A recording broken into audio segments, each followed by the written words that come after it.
નમસ્કાર prime time સાથે હું છું આપની સાથે મહેન્દ્ર। વાત કરીએ સમાચારની તો વાડીનાથ તરફ ખાતે યોજાશે ભવ્યાતિ ભવ્ય મહોત્સવ, જ્યાં મહંત જયરામગીરી બાપુએ યોજી પ્રેસ કોન્ફરન્સ કે જ્યાં વડાપ્રધાન નરેન્દ્ર મોદીના હસ્તે કરાશે પ્રાણ પ્રતિષ્ઠા।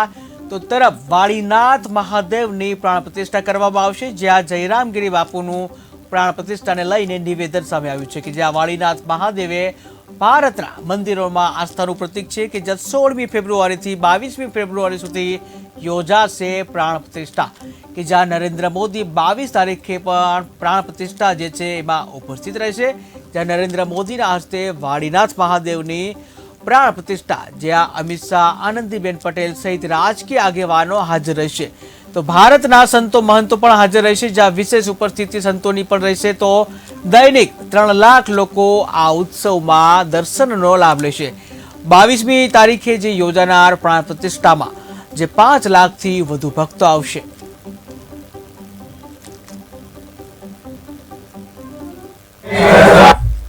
વાડીનાથ મંદિર તરફ ઉત્તર ગુજરાતમાં સારી રીતે ડેવલપમેન્ટ થઈ રહ્યું એવું યાત્રાધામ જ્યારે બની રહ્યું છે,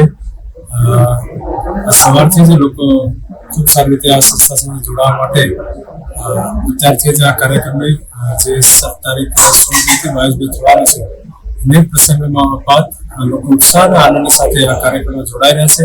આ સવારે જ અન્નપૂર્ણા ભવનનું ઉદ્ઘાટન કરવામાં આવે છે।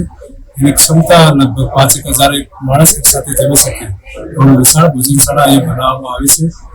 લોકોનું આસ્થાનું કેન્દ્ર ગુજરાતભરમાં યાત્રાધામ તરીકે વિકસિત થઈ રહ્યું છે। આપણો કાર્યક્રમ તારીખ 16/2024 થી 22/2024 આ 7 દિવસનો કાર્યક્રમ થવા જઈ રહ્યો છે। ભારત વર્ષના સાધુ સંતો શ્રીઓ આ કાર્યક્રમ પધારવાના છે। સાથે સાથે દેશના વડાપ્રધાન શ્રી નરેન્દ્રભાઈ મોદી સાહેબ પણ આ કાર્યક્રમમાં 22 તારીખે ગુરુપુષ્કર સુધી પ્રાણ પ્રતિષ્ઠા